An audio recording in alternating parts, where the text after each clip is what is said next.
Welcome, everyone, to the Bee Shifter podcast.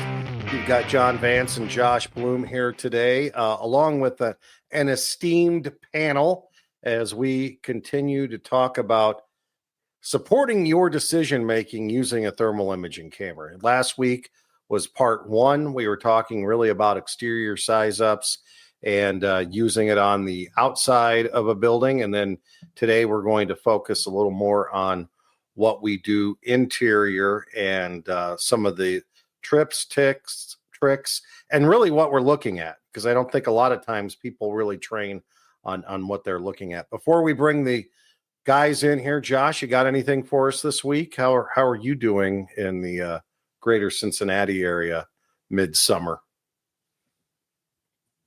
Everything's good. It's we got a little early heat here. It's the heat index supposed to be like 105 or 106 today, which is unusual for us, but it's the humidity. It's 95 degrees and I think 78 or 80 something percent humidity. So downright swampy. Yeah, but it is what it is. It's all good. Right. You get used to it. Yeah, you do. It's a wet heat, as opposed to everyone out in Arizona telling us it's a dry heat.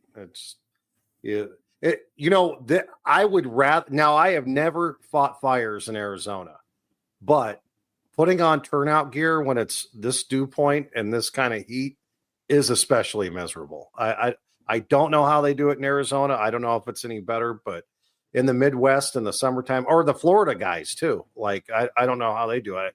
I suppose just like we do, you really have to watch your work cycles, but it is especially miserable in turnout gear. Well, today we have with us on the panel, John Eadiccio. We introduced John last week. He's part of our safety program and the assistant chief of the Laughlin Fire Department in Laughlin, Ohio. Grant Light, retired lieutenant from the Cincinnati Fire Department, very active with the safety program, Blue Card lead instructor, multiple presenter at the 2025 Blue Card Hazard Zone Conference. He's getting the free foot-long sub out of any of us, I think, for being a part of so many classes. Yeah, that's that. And by the way, that's how you're getting compensated this year. And then coming in with us today, too, is Erik Phillips. Erik's a very busy engine captain from Las Vegas, Blue Card lead instructor. And he also happens to live out in Utah, where he's the fire chief of his local community fire department. So varying ranges of experience with these guys, a lot of experience, but in just different circumstances that they're going to be able to share with you today.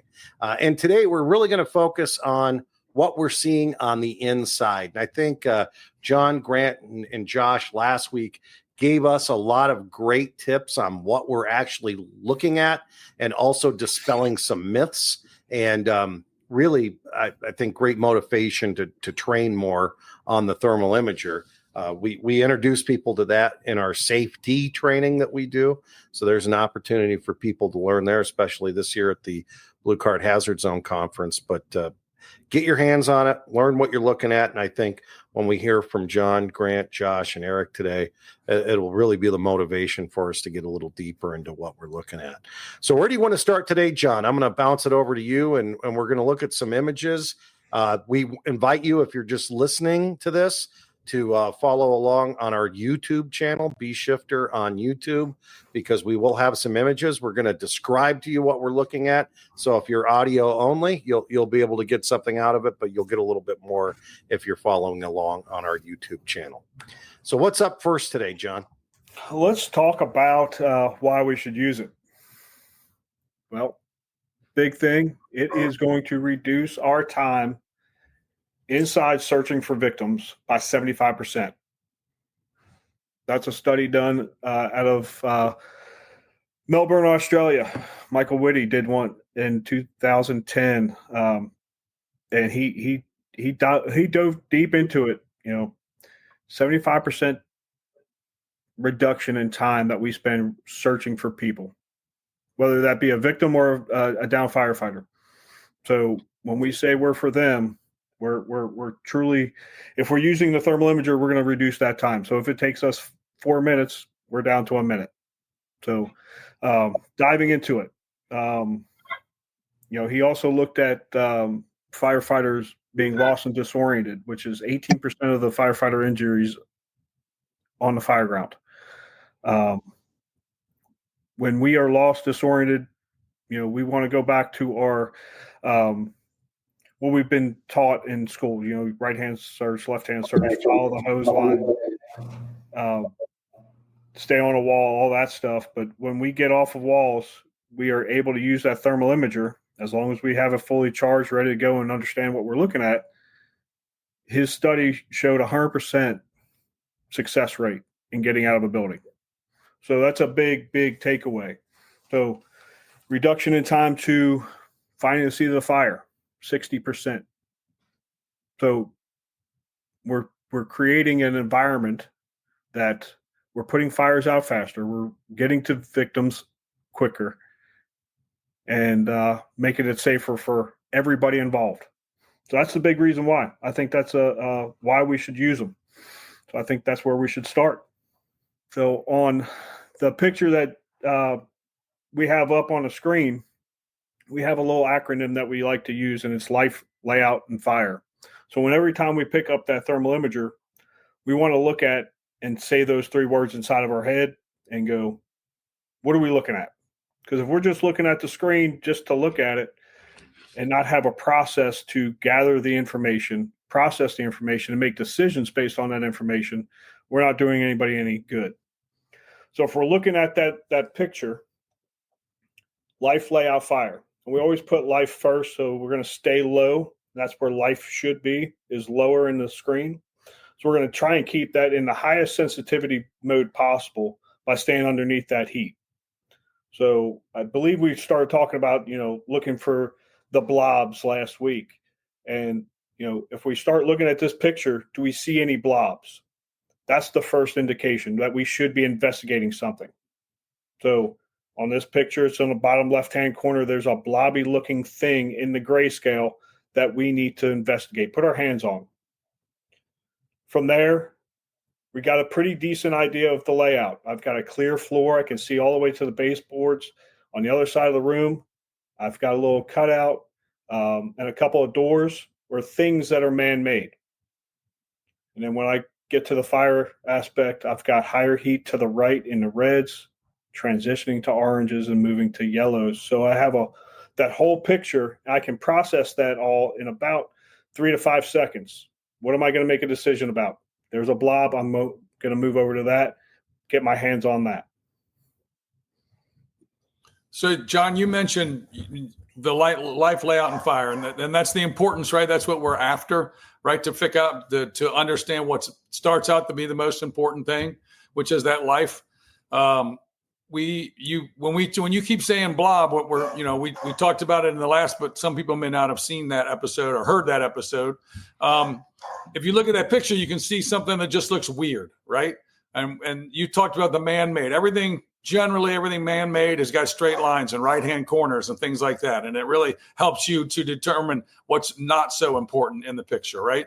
Especially if you're looking for life. And then people generally would look, and we jokingly call it blob, but just like a weird shape, right? We don't have hard right edges, and we don't have right angles, and we don't have things like that.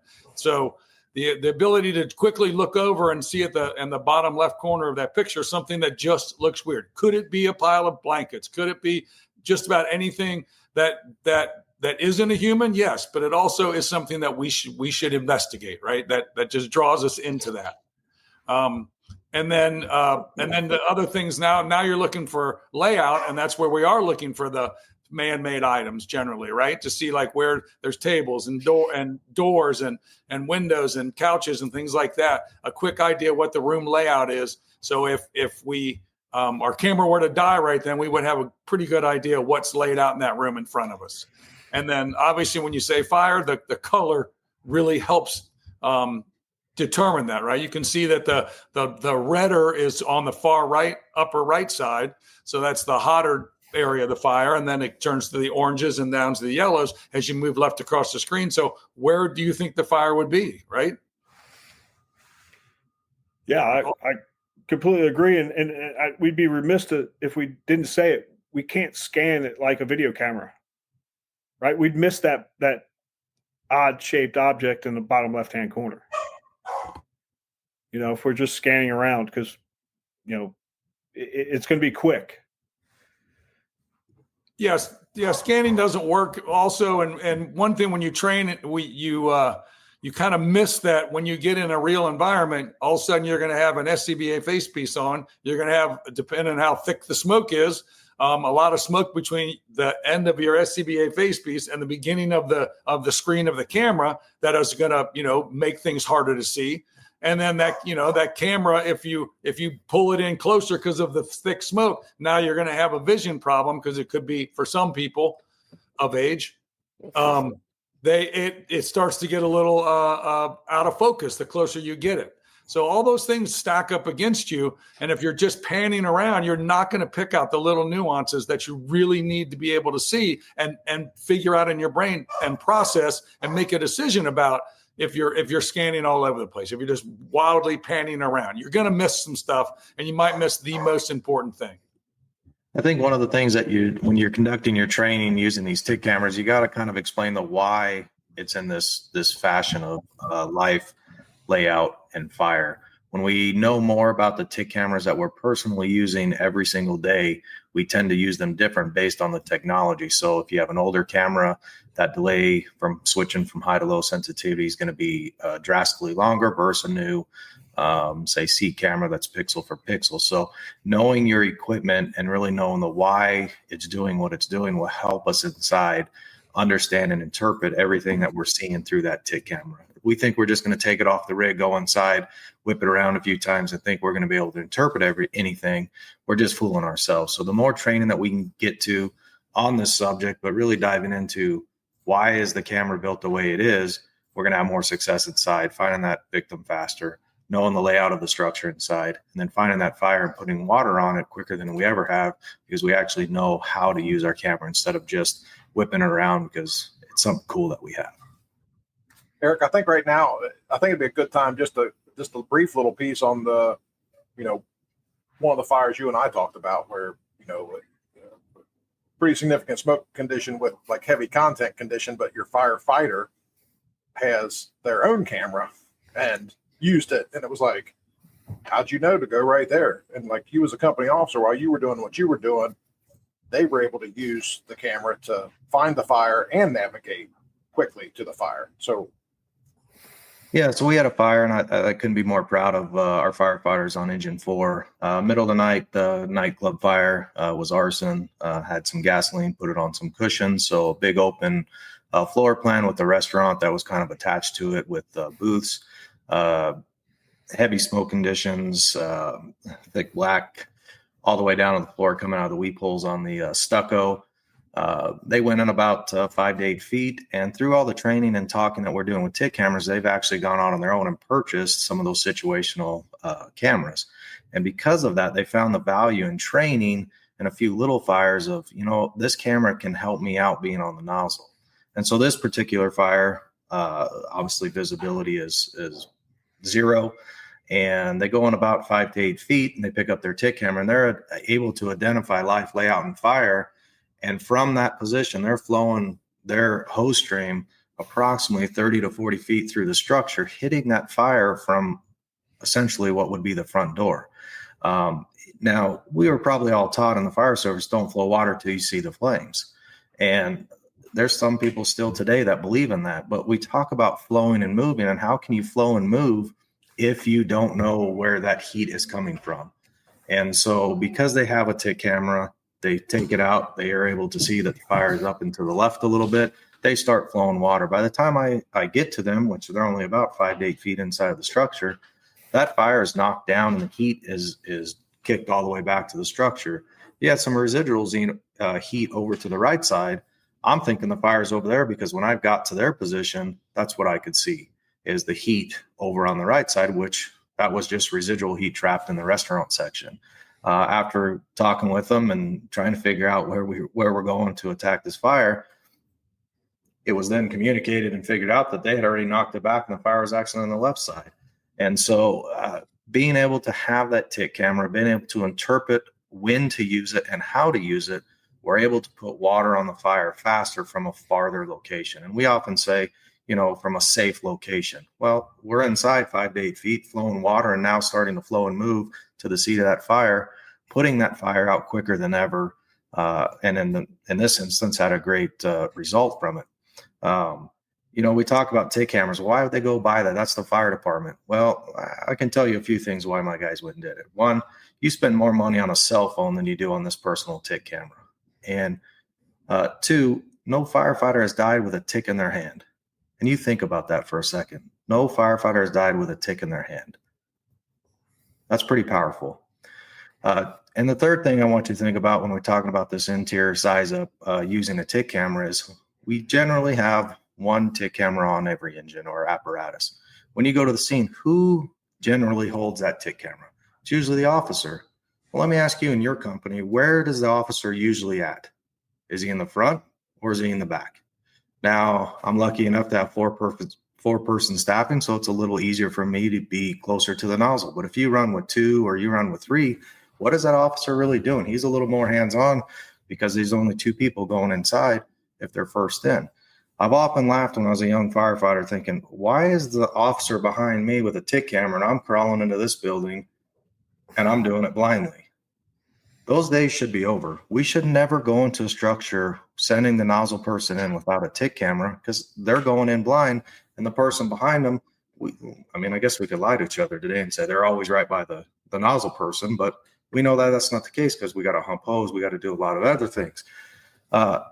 So if everybody has a TIC camera and they're able to use it to make some decisions on that nozzle, they're going to be able to find that life, layout, and fire a lot faster because the person behind them doesn't have that TIC camera. So I would highly encourage everybody to look at that.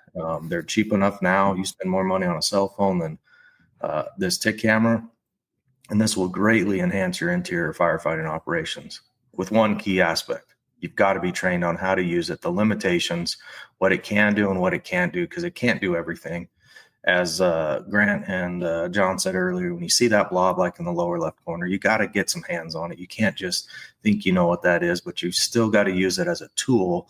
It doesn't do everything for you. You still got to get hands on what you're doing. So that was probably the best fire that we've had to date with success using the TIC cameras with our firefighters, our nozzle person using that TIC, and it had a great outcome. So. I chuckled when you talked about people having their own personal thermal imager camera.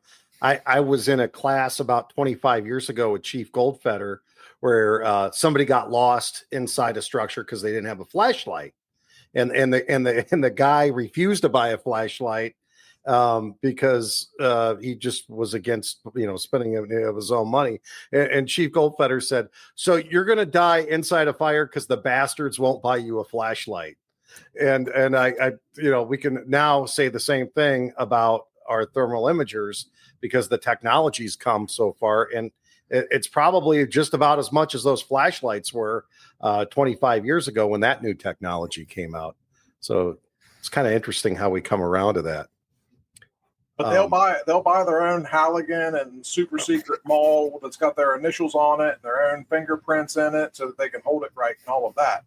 But custom forged, won't commit to some technology that'll actually make a big difference and help us do our job and make it safer for everybody. Yeah. All right, what are we going to look at next, John? We're going to look at the stairwell from the second floor. So in this video, we're looking down a stairwell.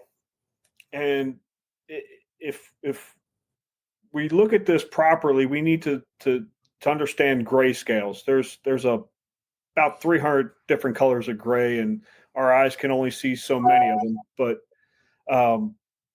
when we're looking at this, the first thing I notice is that black rush of air coming in on the bottom side. So there's a flow path that we're connecting and allowing the fire to grow by keeping the door open. And if we look at the top side of this, we see the hot gases rising.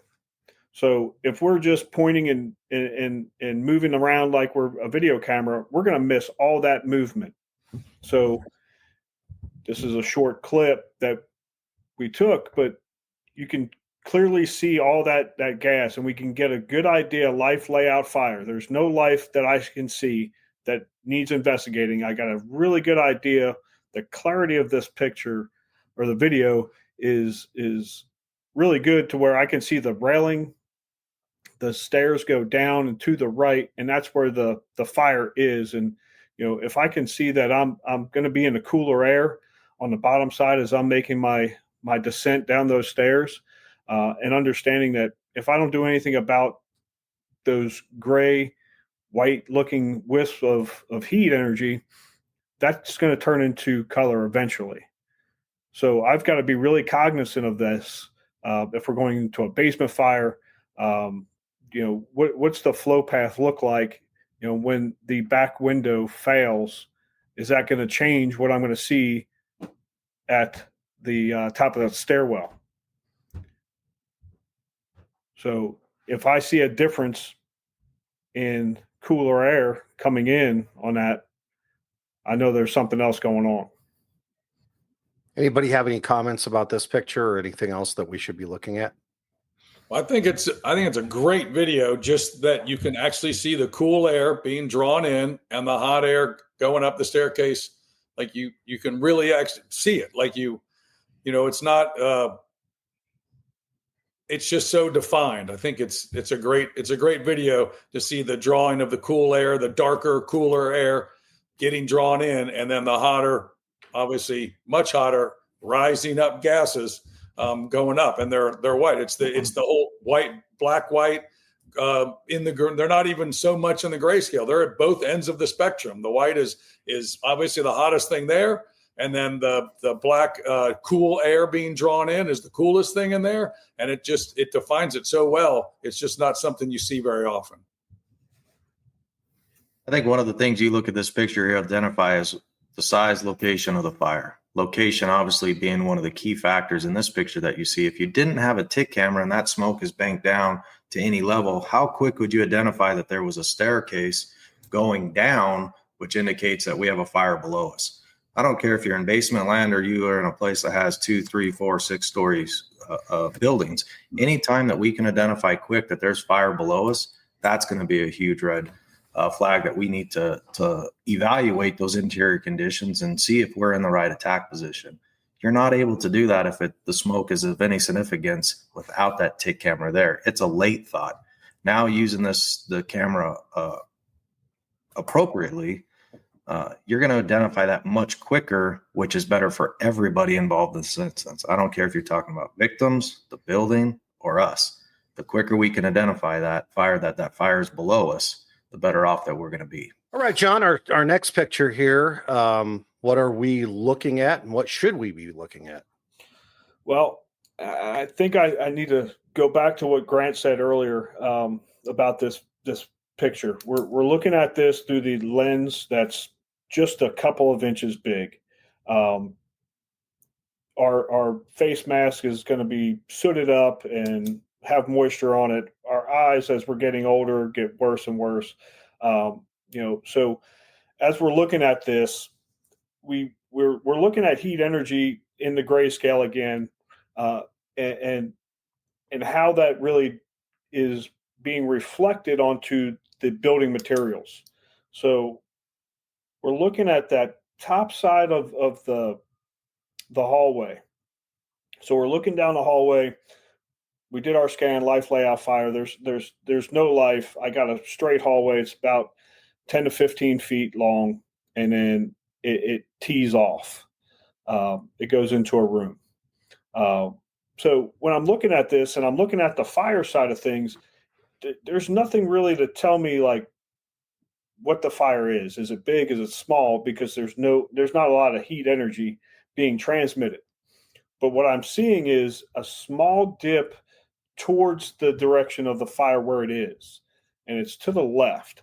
So one of the notes that we make when we teach with this is, if you have the availability of either the survey mode or the search and rescue mode, depending on the brand of the camera, you may want to flip to one of those modes to get kind of a verification.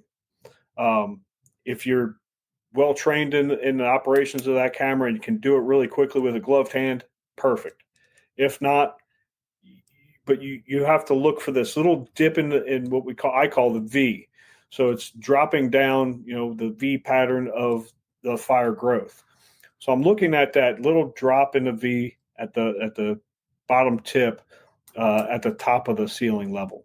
So that's going to indicate where the most heat energy is coming from, and that's where I need to go and start my investigation or my suppression. So again, using survey mode, we may see a little bit different colors in that because we're not seeing it right now. It's getting pretty bright white, so it's getting closer to 300 degrees, which would, if we change over to survey mode, it drops that temperature to 150 degrees. We may see some colors that would indicate exactly where we need to go. And this is great for investigative modes where we can't find the seat, where we've got something going on. We've got a smells and bells kind of thing going on. And there's just not a lot of energy in the space that's causing us great concern, but there's something that we need to investigate to get a little bit deeper into this. I think when you look at this picture and you talk about it from a training aspect, obviously we're talking about ticks. You're going to want to put that tick down, make sure that you got the smoke conditions that you're seeing in there matches what you're seeing on your tick camera. So we're going to assume that visibility is not the best. We're not going to be able to really see where that seat of the fire is. We pick up our tick camera and we see this. We obviously have some heat current, some fires to the left. So what does that mean for your nozzle person? If they can identify this coming down a hallway early, now that firefighter on the nozzle is going to be able to make some decisions of how do we flow and move, flowing water, using this in a T pattern, because the fire, it's a hallway right there again at the end, of getting water into that occupancy space as soon as possible. We know from all the studies that it drastically drops the temperature, even if we can start to bank that hose stream, because now we know where that fire is and get that water moving in that compartment space earlier from a much farther distance. This is also going to help your firefighter talk about what side of the hose line of the hose of your body is the hose going to be on. It's going to be on the left side or the right side. Well, because you're going down this hallway, you're going to be able to see that at a much earlier time. But that's a firefighter that's got to make that decision. If he doesn't have a tick camera, he's just guessing where this at. It's smoky, it's hot. Well, yeah, there's a fire. That's all going to be there. But you really can't indicate where that seat of that fire is, which on this one, it's to the left. So I would want my firefighter to make an adjustment to have that nozzle on the right side of your body, getting that hose stream and breaking that pattern up to cool that environment, which is better for if there's any victims in there. It's better for the victims. We're starting to cool that space down, which makes it better for us. Again, I said it earlier, we are all taught not to spray water in this instance. You've been in the fire service any amount of time. That's what we were all taught. That was the best information we had at the time. Now we know the science and the research and the data, that's not the case. We want to start flowing water from way back in this hallway because we can identify that using the camera. The interesting thing I think with this picture is just the nuance of just when you look at that, it's not a big giant yellow stripe or an orange stripe or a red stripe. It's not an arrow saying fire this way. It's just noticing that if you imagine, fire investigation that starts with a V and comes up, you can see that that's going down to the ground on the left side. It's aiming that way and just picking up that little bit. It's not a lot, just picking up that little thing. But a smart fireman can take that little bit of information. And as you said, Erik, can make the right decision on which side he wants the nozzle on and which side he's aiming for when he goes down that hallway. It's not going to be a big sign. It's being smart enough to pick up the little signs, which will make a big difference. I'll go back to one of the things I said earlier. If your nozzleman doesn't have a tick camera with you or with them on going in first, and that company officer is behind them by any amount of distance, how is he making decisions? There would be nothing to indicate the flow water because this is all going to be dark, black smoke that is starting to bank down chest, waist, going down to the floor at some level. You're not going to see that fire starting to roll out there. You're just seeing some heat currents from a distance. You're not going to see that with a naked eye. So think again, where is the company officer in this scenario? Well, it's not going to be right up with the nozzleman showing them the tick camera, depending on the number of people having a crew. Even with the 3 people going inside on a 4-person crew, I'm not right next to the nozzle person. He has got to start to think and be the leader, if you will, in there. I'm going to be there with the decision-making tick behind him, looking at some things and guiding. But that nozzleman makes so many decisions up front when we push them through the threshold of the door. They've got to have all the tools available to them to start making better decisions and doing their own interior size up. I can't do my job and tell them what side to put the hose on and the fire is to the left. That is something they can pick up a tick with, put it back down, and then move forward, flow some water, and move on from there and reevaluate it as they get closer to the seat of that fire. But we've got to give them the tools. That we're going to put them in the building first. Let's give them the tools to be the most successful and make better decisions. Yeah, put them in the right position, empower them to be able to make decisions, and then the whole team gets better. All right, our next video. What are we going to look at next, John? This one is a rollover, high heat energy coming out of the fire room. I think Erik said it best earlier.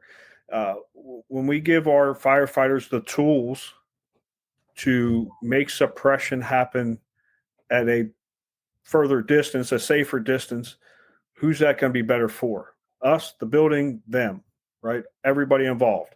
So if we could start seeing these things a lot earlier on and having it in our nozzle firefighters face, I don't necessarily want them inside that screen nonstop. I think that's where we get lost a little bit, and they don't need to be navigating, being a wayfinder, going through the building nonstop with the thermal imager in their face. They need to look at it, process the information, put it down, and move towards the target. In this instance, the big thing is start cooling from, across the room. Use the reach of the stream.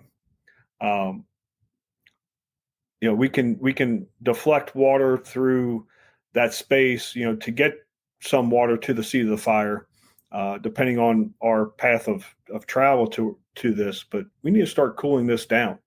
Eventually, all that smoke, and that's not what we're not seeing is the potential. What's the thick black smoke that's around us that's going to light off, and what's the tenability of our gear inside of that space? So we need to start cooling this from a earlier position across the room. Use the reach of the stream, and start flowing water and going down to water mapping aspects of our job.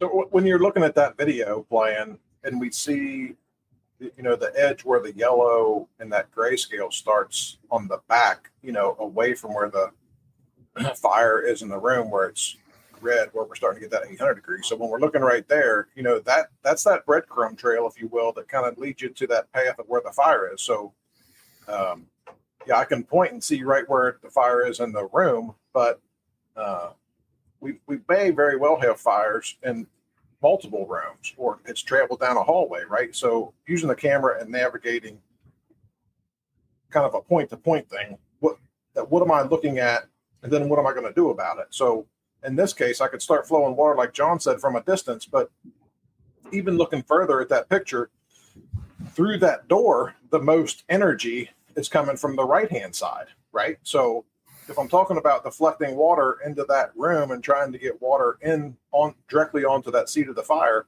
I could cool what's overhead, get rid of that energy that's over my head, continue to flow and move until I get into the space, and then have a pretty good idea that I believe that the fire is to the right, inside of that room when I actually cross or get to that, threshold. So, just keeping in mind, using the camera sometimes as an officer, like when I get to this position, to guide the stream, even like if I'm using the header or the door frame to get water into the space from further away, the nozzleman's not going to probably see that once they start flowing, but the company officer could guide that, right?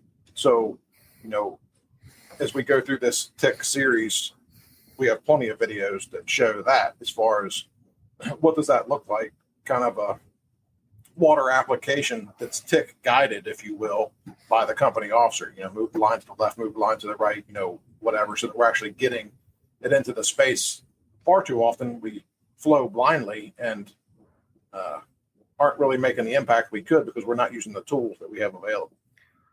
But we talk about it a lot when we're teaching a safety class.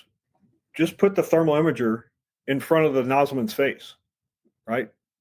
If I tell you go left 2 inches, go right 2 inches, go up and down, you're probably going to get frustrated with me because I'm trying to probably micromanage you a little bit. But if I just throw it in front of your face and let you do the work, and then that allows us as company officers a little time to think, make a decision. What are we going to say over the radio? Give a good CAN report, and think about what's coming next. I got the fire knocked down. I probably need another company in here, get some hooks and finish this off. Or do I need another hand line in here because it's overtaking my stream? So it gives us a little opportunity to take a little bit of a tactical pause, if you will, inside of the building. So throw it in front of the nozzleman's face, and he can do the rest of the work. Yeah, like you said, it's just not blind spraying, Josh. It's now targeted application of water, which means the fire's going to go out faster. The building's going to cool faster. All those things are going to happen faster, which is, much better for us and for the people we're in there trying to find and to save, right? So taking that moment, the nozzle guy only has two hands. Even if he has his own TIC, he only has two hands, right? So he's got them on the hose. If I can just reach out and hold that in front of his face for a few seconds, he can see exactly where the water's going, what it's hitting, what it's doing, and then bam, this goes out much faster. All right, John, what are we seeing next? All right. So just what we were just talking about with cooling with the hose stream. So we're going to look at flowing down at the fire. And what we're going to do is he's going to sit there and paint the room dark. In this video, we allow it to rebound a little bit to show him what the fire is going to do when we don't hit the seat of the fire. As soon as he puts water on that space, it darkens down that room. But as soon as he shuts down the line and doesn't move, it starts to rebound because there's no water really getting towards the seat of the fire. So to our point, we want to continually flow down that hallway, start flowing as soon as we can, identify where we're flowing at, and keep going until we get to the seat of the fire. Otherwise, it's just going to keep rebounding, and we're not going to do anybody any good because all we're doing is cooling the space that we're occupying right now, and we just need to keep moving down the hall. And it's a really good tool to see, where that guy is targeting his hose line when we can put it in front of his face. So to our point, put it in front of the guy's face and let him see where his paintbrush is going. I think this one shows really well the where your water application, how it changes everything on that thermal imager. With this guy hitting that, all he would have to do when you were talking about moving and flowing is just go in and make the turn and put the seat of the fire out. But we're not saying that the thermal imagers are the end all be all. The end all be all is getting wire on the seat of the fire where the actual fire is, right? But this allows you to see exactly where it's coming from and allows you to see the effect of what you're doing with that nozzle. And it's plain as day when you can see it like this. So, we go out traveling all over, and we ask the question, what is a survivable space? What's the definition of a survivable space? And we get some mixed opinions, I should say, about that. What we've come to realize is that there's some science that's behind survivable space. So what the scientists say, 250 degrees or less, 5,000 parts per million of CO for 5 minutes or less, and then 12.5% oxygen or more. When I look at this picture of that space, is there survivable space? So in the research that we've kind of dissected and included into the safety program, we can justify there may be some survivable space in there. Well, where is it? It's going to be really, really low. Probably 3, maybe 4 feet off the ground is the max that's going to be. So is there survivable space inside of a fire room? Absolutely, there can be. There's a great video out of Governor's Island when they did the Venator search. Smoke pouring out of a window. At the 1 foot level, there was some potential survivable space. So, do we need to get in there and put this fire out and search the building? Absolutely, there is survivable space inside of that room.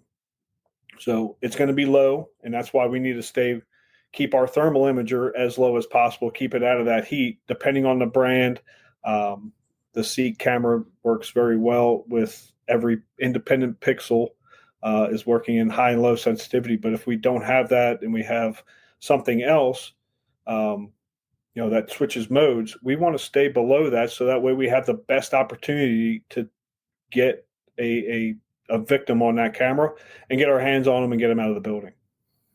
And this picture just lines right up with everything else you guys have talked about so far, right? Like it should not look like that for very long at all. We should have a hand line and we should be changing those conditions like immediately, which is just going to make the conditions better everywhere for everybody. So, the color thing, catches somebody's eye. Well, that's one of those things and depending on what mode your camera's in and what camera you have, with the camera in this mode that it's in right here, if I'm seeing that, it should not look like that for very long. I should be taking it right back to the gray scale, right? So just as we're lining all of that up and we're talking about survivable space, the faster we get water on the fire and take the energy out of it, we're helping to maintain and create that survivable space. Would you guys say the survivable space is where the grayscale or the black and white is? And if we've got a room that's floor to ceiling, yellow, orange, red, is that not survivable space? Is there a rule of thumb that we can use just by simply looking at this picture on where that survivable space is? I don't think you can rely on a camera. I think you can use the camera as a tool, but I think we all need to remember that the camera is telling us nothing. The camera is actually providing us a snapshot of,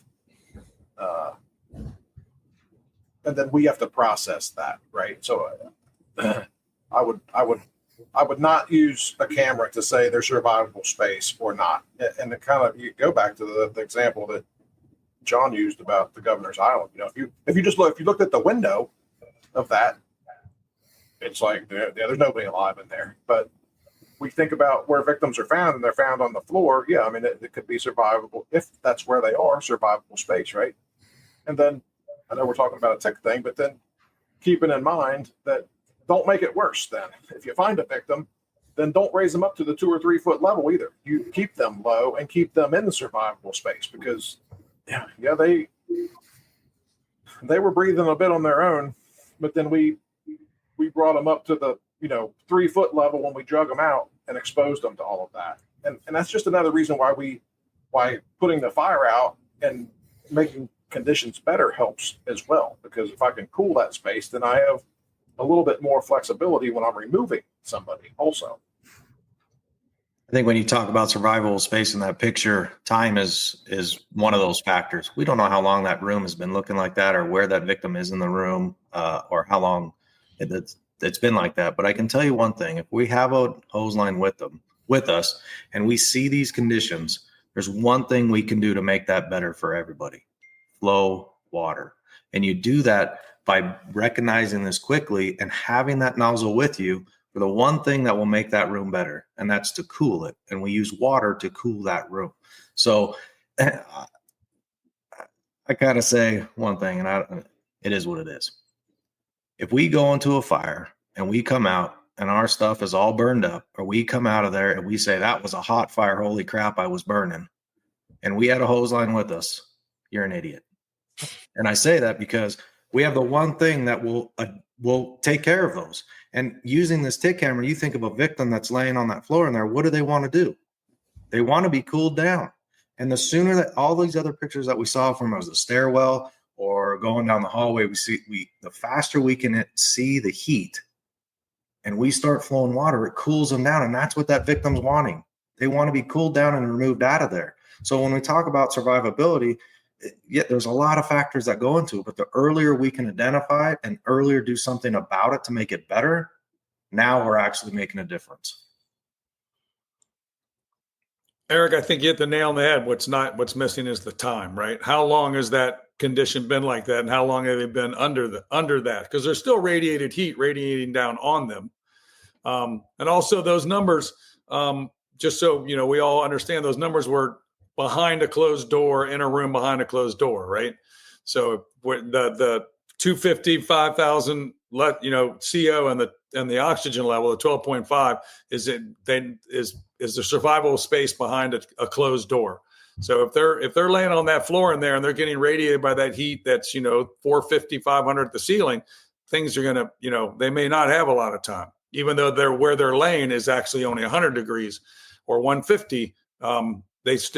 We still got to make a change by either getting them out of there or putting water on the fire. And usually it starts with putting water on the fire as you move down the hallway from a distance, and then getting close enough to move them out of there to a place of refuge so you can make some better decisions. And we should always be looking for victims, right? Like, we're looking for fire and we're looking for victims. So the whole survivable space thing, it's like, well, we're not making a decision whether it's survivable or not. If we come across somebody in that space and they're on the floor, we're going to remove them. It's like, it is not up to us to decide if they survive. It is up to us to do everything in our power, starting with putting the fire out, getting rid of the problem, and then removing them from the space. We're isolating from the space, right? So, if they're in a chair and it's like they're part of the chair, it's like, yeah, that's not survivable, right? But all of the rest of that, it's like, if we come upon a victim or we find a victim, we're gonna remove them, and then